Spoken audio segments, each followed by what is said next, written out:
श्री स्वामी समर्थ. सुतकात पाळावयाचे नियम. सुतकामध्ये घरातील देवपूजा व कोणतेही मंगल कार्य करू नये अथवा कुठल्याही मंगल कार्यास जाऊ नये. सुतक पडलेल्या घरातील कोणत्याही स्त्री व पुरुषाने तिलक किंवा टिकली लावू नये. घरामध्ये 10 दिवस काळा चहा वगळता काहीही बनवू नये. अपशिष्ट शेजारी किंवा इतर नातेवाईक अन्न आणून देतात ते ग्रहण करावे.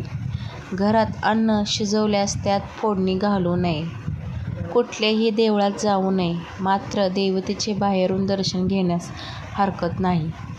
सुतकामध्ये केस व दाढी कापू नये. सुतक घरासोबत भावकी तसे आडनाव बांधूनही लागू असते. सुतकात घरातील सदस्यांनी बाहेर पडू नये. दररोज आंघोळ करावी, मात्र कपाळाला तिलक लावू नये. सुतकामध्ये पलंग गादीवर झोपू नये. हरिपाठ वाचन, गायत्री मंत्र सोडून इतर नाम जप, कीर्तन, प्रवचन करण्यास हरकत नाही. नवीन वस्त्र परिधान करू नये. अत्तर वापरू नये. 10व्या दिवशी दशक्रिया विधी असतो, ज्यात पिंडाला कावळा शिवला म्हणजे निधन झालेल्या व्यक्तीच्या आत्म्याला शांती मिळाली असे मानले जाते. 10वा झाल्यानंतर सुतक फिटते. 10व्याच्या विधीला निधन झालेल्या व्यक्तीच्या घरातील पुरुष व्यक्तींनी डोईवरील संपूर्ण केस काढावेत, म्हणजे टक्कल करावे. 10व्या व 11व्या दिवशी घरातील सर्वांनी डोक्यावरून आंघोळ करावी. सुतकातील सर्व कपडे धुवावीत आणि घरात गोमूत्र शिंपडावे. 10वा झाल्यानंतर 3ऱ्या दिवशी 13वा विधी करावा. 13व्या विधीला नातेवाईकांना बोलावून आणि गोडधोड खायला करावे.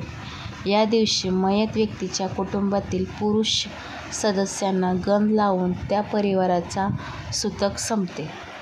स्त्रियांनी 10व्या किंवा 13व्या नंतर टिकली किंवा गंध लावायला सुरुवात करावी. 14व्या दिवशी घरात निधनशांत व उदकशांत करावी आणि मगच घरातील देवपूजा करावी. त्या दिवशी खांदेकरांना नातेवाईकांना गोडाचे भोजन द्यावे. सुतक ही हिंदू धर्मातील एक महत्त्वपूर्ण प्रथा आहे. घरातील एखाद्या व्यक्तीचे निधन झाल्याच्या क्षणापासून सुतक सुरू होते. मित्रांनो, अशाच नवनवीन